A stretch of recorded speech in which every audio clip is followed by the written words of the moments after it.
اعوذ باللہ من الشیطان الرجیم، بسم اللہ الرحمن الرحیم۔ اسلامی تاریخ کے اندر ہم دیکھتے ہیں کہ آدم علیہ السلام سے لے کے آخری پیغمبر محمد رسول اللہ صلی اللہ علیہ وسلم تک پیغمبر اللہ تعالیٰ نے نازل فرمائے، اور ان پیغمبروں کی تعداد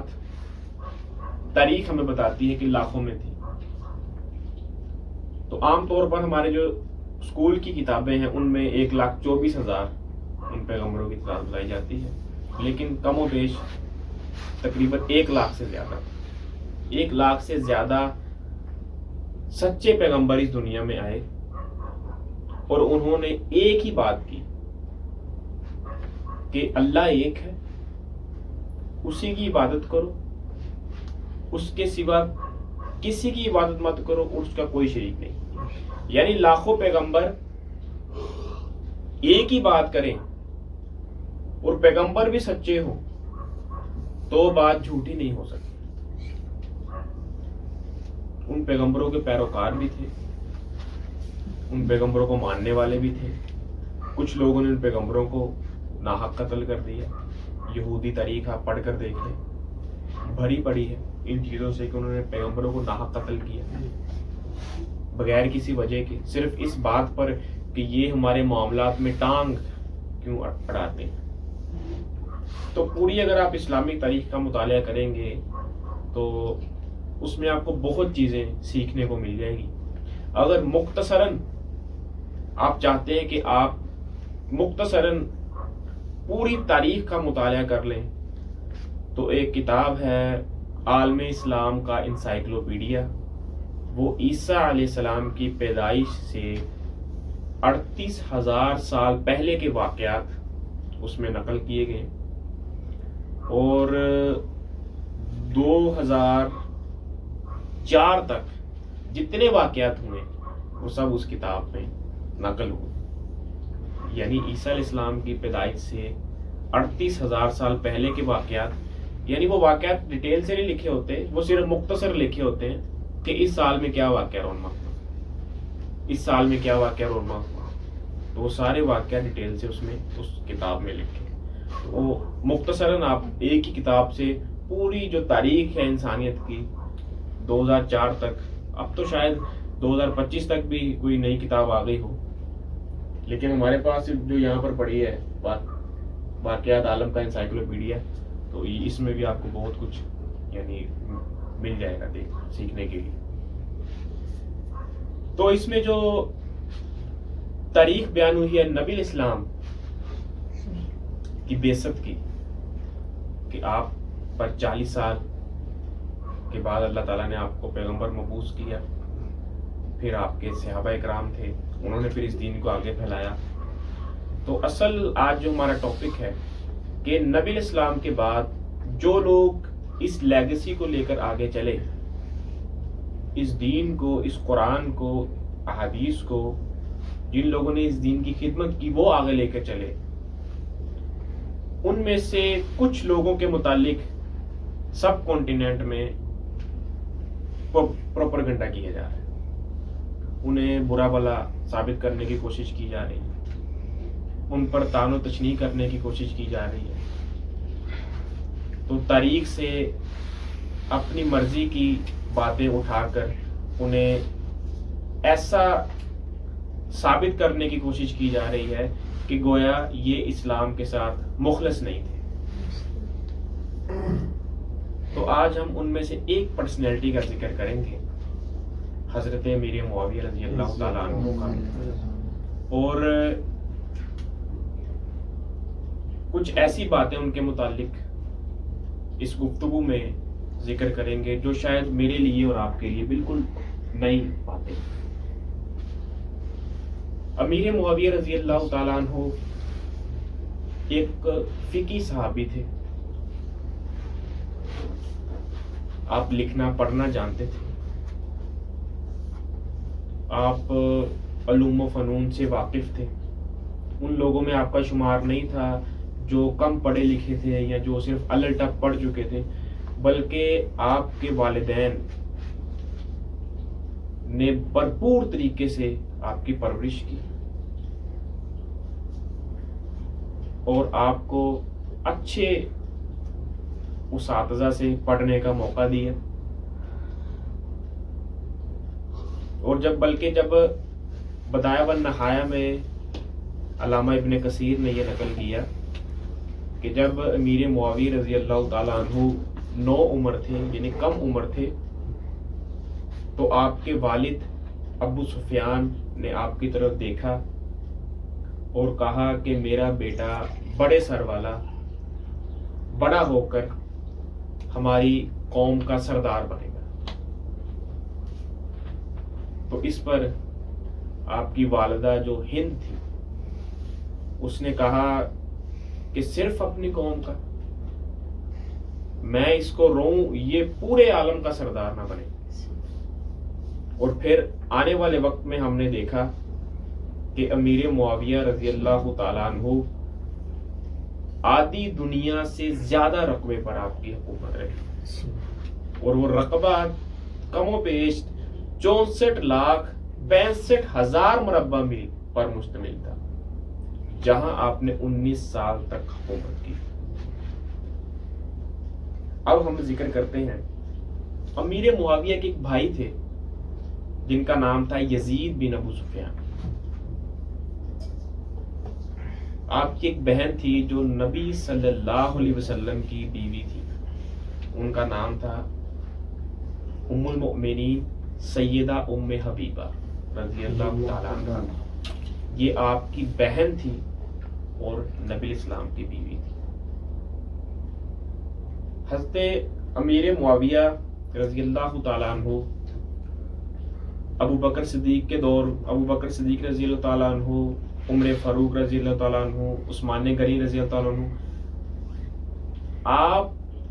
تینوں کی نظر میں امیر معاویہ رضی اللہ تعالیٰ عنہ بڑے خاص شخص تھے، بڑی پرسنالٹی والے انسان تھے۔ یہ تینوں جو لوگ ہیں ابو بکر، عمر اور عثمان، آپ کو بڑی رسپیکٹ دیتے تھے، اور اسی لیے ہم یہ دیکھتے ہیں کہ ان تینوں کے دور خلافت میں امیر معاویہ رضی اللہ تعالیٰ عنہ بڑے بڑے عہدوں پر فائز رہے۔ آپ ایک فقیہ انسان تھے، لکھنا پڑھنا جانتے تھے، سیاست سے واقف تھے، تو ان تینوں کے دور میں امیر معاویہ رضی اللہ تعالیٰ عنہ بڑے بڑے عہدوں پر فائز رہے۔ بلکہ آگے ہم ذکر کریں گے کہ حضرت ابو بکر صدیق کی نظر میں وہ کیسے تھے ان کے دور خلافت میں، حضرت عمر رضی اللہ تعالیٰ عنہ کے دور خلافت میں وہ کیسے تھے، حضرت عثمان رضی اللہ تعالیٰ عنہ کے دور خلافت میں حضرت عثمان ان کے متعلق کیا رائے رکھتے تھے۔ امیر معاویہ رضی اللہ تعالیٰ عنہ کا جو شجرہ نسب ہے وہ تقریباً 5ویں پشت پر جا کر نبی صلی اللہ علیہ وسلم سے جا ملتا ہے، یعنی معاویہ بن ابو سفیان بن حرب بن امیہ بن عبد شمس بن عبد مناف، تو یہ 5ویں پشت تک نبی علیہ السلام سے جا ملتا ہے۔ امیر معاویہ رضی اللہ تعالیٰ عنہ جب ابو بکر صدیق رضی اللہ تعالیٰ عنہ کا دور آیا، نبی علیہ السلام کی وفات ہوئی، تو امیر معاویہ رضی اللہ تعالیٰ عنہ نے نبی علیہ السلام کے دور میں بھی غزوات کیے، نبی علیہ السلام کے ہمراہ غزوہ حنین میں آپ شریک ہوئے۔ اس کے بعد جب ابو بکر صدیق رضی اللہ تعالیٰ عنہ کا دور آیا تو ابو بکر صدیق رضی اللہ تعالیٰ عنہ نے آپ کو مقرر فرما دیا کہ آپ سیاست کے جو معاملات ہیں ان کو سنبھالیں۔ ایک اور بات جو شاید آپ کی علم میں نہیں ہو اور بہت زبردست بات ہے یہ بھی، کہ امیر معاویہ رضی اللہ تعالیٰ عنہ فتح مکہ کے موقع پر ظاہری طور پر ایمان لائے تھے، یعنی فتح مکہ کے وقت پتہ چلا تھا کہ امیر معاویہ رضی اللہ تعالیٰ عنہ نے اسلام قبول کر لیا، لیکن حقیقت یہ نہیں ہے۔ حقیقت میں حضرت معاویہ نے اس سے پہلے اسلام قبول کر لیا تھا۔ اور وہ خود فرماتے ہیں کہ میں نے عمرۃ القضاء کے وقت اسلام قبول کیا، صرف اپنے والد ابو سفیان کے ڈر سے اس کو ظاہر نہیں کیا۔ اس سے پتہ چلا کہ جب فتح مکہ ہوا، نبی اسلام ایک پوری فوج کے ساتھ فتح مکہ میں داخل ہوئے، اس وقت بہت سے لوگوں نے اسلام قبول کر لیا، تو امیر معاویہ نے بھی اس وقت اپنے اسلام کو ظاہر کیا کہ آپ اس سے پہلے اسلام لا چکے تھے۔ حضرت عمر کا دور جب آیا رضی اللہ تعالیٰ عنہ، حضرت عمر نے اپنے دور میں شام کا ایک سفر تھا، وہاں سے واپس آ رہے تھے ایک مقام پر، حابیہ شاید اس مقام کا نام تھا، شاید نام غلط ہو سکتا ہے لیکن اسی قسم کا حابیہ قسم کا نام تھا۔ اس مقام پر آپ نے ایک صحابی کو اس کے عہدے سے معزول کر دیا، اس صحابی کو اس کے عہدے سے معزول کر کے اس عہدے پر امیر معاویہ کی ڈیوٹی لگا دی کہ اب تم نے اس عہدے پر نافذ ہو۔ تو جب بعد میں حضرت عمر رضی اللہ تعالیٰ عنہ سے پوچھا گیا کہ آپ نے امیر معاویہ کو کیوں ہٹا دیا، فلاں صحابی کو ہٹا کر امیر معاویہ کو وہاں پر کیوں فائز کر دیا، تو حضرت عمر نے کہا کہ یہ کوئی میری ذاتی ان سے لغزش نہیں تھی، کوئی ذاتی دشمنی نہیں ہے، بلکہ یہاں پر ایک سیاسی لیڈر، سیاسی گورنر کی ضرورت تھی، اس وجہ سے انہیں وہاں پر نافذ کر دیا۔ حضرت عثمان غنی کا جب دور آیا، بلکہ حضرت عمر کے دور میں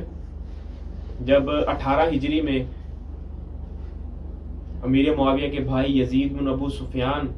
کا انتقال ہوا، وہ طاعون کی ایک بیماری میں گرفتار ہو گئے، ان کا انتقال ہو گیا، تو حضرت عمر نے خود امیر معاویہ کو دمشق کا گورنر مقرر کر دیا۔ یہ میں آپ کو بتا رہا ہوں کہ ہمارے معاشرے میں، سب کانٹیننٹ میں اس وقت امیر معاویہ کو بالکل نچلا صحابی ثابت کرنے کی کوشش کی جا رہی ہے۔ صرف یہ بتایا جا رہا ہے کہ ان کی فضیلت میں تو کوئی حدیث ہی نہیں ہے، بلکہ میرے علم میں ان کی فضیلت میں 40 کے قریب احادیث ہیں، جو بارہا کسی اور موقع پر میں بیان کروں گا کہ ان کی فضیلت میں 40 کے قریب احادیث ہیں۔ یہاں پر ایک حدیث میں چلے ذکر کر دیتا ہوں، جامع ترمذی کی۔ نبی صلی اللہ علیہ وسلم نے امیر معاویہ کے لیے دعا فرمائی۔ دعا یہ تھی کہ اے اللہ، معاویہ کو ہدایت دینے والا اور ہدایت یافتہ بنا، اور اس کے ذریعے لوگوں کو ہدایت دے۔ یہ نبی علیہ السلام نے دعا کی تھی امیر معاویہ رضی اللہ تعالیٰ عنہ کے لیے۔ اس کے علاوہ بہت سی آپ کی فضیلت میں احادیث ہیں۔ ایک اور صحیح بخاری میں حدیث ہے، چلے آپ کہیں گے کہ جامع ترمذی سے حدیث بیان کر دی، تو صحیح بخاری سے میں ایک حدیث آپ کی خدمت بیان کر دوں۔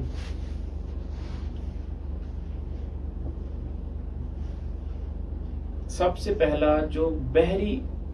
جہاد کیا گیا، اس کا سپہ سالار کون تھا؟ امیر معاویہ رضی اللہ تعالیٰ عنہ۔ اور ہماری تاریخ کے جتنے بھی مورخین ہیں وہ اس بات پر گواہ ہیں کہ سب سے پہلا جو بحری جہاد کیا گیا، یعنی سمندر کے ذریعے جو جہاد کیا گیا، اس کے سپہ سالار تھے امیر معاویہ۔ اور بھی صحابی تھے، ابو ذر غفاری بھی تھے، ابو دردہ بھی تھے، لیکن وہ آپ کی قیادت میں تھے، سپہ سالار آپ تھے، کمان آپ کے پاس تھی، آنر آپ تھے، گائیڈر آپ تھے۔ تو مورخین کا اتفاق ہے کہ جو پہلا بحری جہاد کیا گیا وہ امیر معاویہ کی قیادت میں کیا گیا۔ اور صحیح بخاری کی حدیث ہے، نبی علیہ السلام نے فرمایا کہ میری امت میں جو سب سے پہلے بحری جہاد کرے گا اس نے اپنے اوپر جنت واجب کر لی۔ یہ صحیح بخاری کی حدیث ہے۔ یہ حدیثیں ہمیں بتائی نہیں جاتی، چھپائی جاتی ہیں۔ بتانے والے تو بہت لوگ ہیں، لیکن ہمارا دھیان اس طرف جانے نہیں دیا جا رہا۔ اس کے بعد عثمان غنی کا دور آیا۔ عثمان غنی رضی اللہ تعالیٰ عنہ نے خود 3 علاقوں کا آپ کو گورنر مقرر کیا، 3 علاقوں کا، جن میں سے ایک فلسطین بھی ہے۔ پھر عثمان غنی کی شہادت کے بعد جب حضرت علی کا دور آیا، پھر وہ اختلافات کا دور آ گیا، حضرت علی اور امیر معاویہ کے درمیان اختلافات آ گئے، پھر اس میں جنگیں بھی ہوئیں، جنگ صفین و جمل کے واقعات پیش آ گئے۔ اختلاف یہ تھا، امیر معاویہ رضی اللہ تعالیٰ عنہ کہہ رہے تھے کہ آپ نے حضرت علی سے کہ آپ نے جو قاتلین عثمان ہیں ان کو پناہ دے رکھی ہے، لیکن حضرت علی کا یہ موقف تھا کہ میں نے تو ایسا کوئی کام نہیں کروایا، بلکہ میرے جو بیٹے ہیں وہ تو عثمان پر پہرا دیتے رہے ہیں کہ ان کے ساتھ ایسا کوئی حادثہ نہ پیش آ جائے۔ تو یہ ان میں بس ایک تنازع بن گیا تھا، جن کو ہم سیاسی تنازع کہہ سکتے ہیں، یہ کوئی مذہبی تنازع نہیں تھا۔ اکثر لوگ اسے مذہبی کر کے پیش کرنے کی کوشش کر رہے ہیں، لیکن یہ سیاسی معاملہ تھا، تو غلطی کی اس میں گنجائش ہے۔ اس کے بعد عبد الرحمن بن ملجم ایک خارجی تھا، اس نے 17 رمضان 40 ہجری کو حضرت علی پر ایک وار کیا، جس کی وجہ سے وہ سخت زخمی ہو گئے، اور 21 رمضان کو 4-5 دن کے اندر ہی حضرت علی رضی اللہ تعالیٰ عنہ اس زخم کی تاب نہ لا سکے اور آپ دنیا سے رخصت ہو گئے۔ اس کے بعد حضرت علی کی جگہ پر آئے حضرت حسن رضی اللہ تعالیٰ عنہ۔ حضرت حسن نے اب کیا کیا؟ حضرت حسن نے حضرت امیر معاویہ رضی اللہ عنہ کو حکومت دے دی، خلافت دے دی، اور یہ اب ایسا دور تھا کہ ساری مسلم امت امیر معاویہ رضی اللہ عنہ کے ہاتھ پر بیعت کر کے، پوری مسلم امت، بہت عرصے بعد ایسا دیکھنے کو ملا تھا حضرت علی اور معاویہ کے تنازعات میں کہ ساری امت ایک ہی خلیفہ کے اندر زندگی گزار رہی، امیر معاویہ رضی اللہ تعالیٰ۔ اور اب وہی تاریخ ہمیں بتاتی ہے کہ حضرت امیر معاویہ رضی اللہ تعالیٰ عنہ نے حضرت عثمان کے دور میں کے بعد جتنے بھی مقامات پر جنگیں رک چکی تھیں، حضرت علی اور امیر معاویہ کے تنازعات کی وجہ سے جتنی بھی جنگیں رک چکی تھیں، حضرت امیر معاویہ نے اپنے دور خلافت میں دوبارہ ان کا آغاز کیا، اور تقریباً افریقہ کا جتنا بھی یہ علاقہ ہے اور یورپ کا جتنا بھی علاقہ ہے، یہ سارا علاقہ آپ نے فتح کر لیا، اور وہ رقبہ میں نے آپ کو بتا دیا کہ 64,65,000 مربع میل کا رقبہ تھا، حضرت عمر سے بھی کم۔ یعنی پوری تاریخ کے اندر اتنی حکومت اتنے لمبے عرصے تک ایک شخص نے، کسی نے نہیں کی۔ یہ بھی فضیلت ہے حضرت امیر معاویہ رضی اللہ تعالیٰ عنہ۔ یعنی لوگ کہتے ہیں کہ وہ ایسے تھے، وہ شراب پیتے تھے اور لوگ ان سے تنگ تھے، ان کی حکومت میں آپ پڑھیں کہ لوگ تو بڑے خوشحال تھے، ہر طرف سے غنیمت کا مال جمع ہو کے ان کے پاس آ رہا تھا، تو لوگوں کو تو کوئی پریشانی نہیں تھی۔ تو حضرت امیر معاویہ رضی اللہ عنہ کی یہ مختصر سی میں نے وضاحت آپ کے سامنے بیان فرما دی۔ اس کے علاوہ بھی بہت سی باتیں، تو انشاءاللہ اگر کبھی پھر دوبارہ موقع ملا میں کوشش کروں گا کہ پھر ان کے متعلق جو احادیث میں ان کی فضیلت آئی ہے، 40 کے قریب احادیث ہیں، ان کا کبھی ذکر کیا جائے اور ان کی فضیلت میں وہ احادیث کو نمایاں کیا جائے، اور جو احادیث پیش کر کے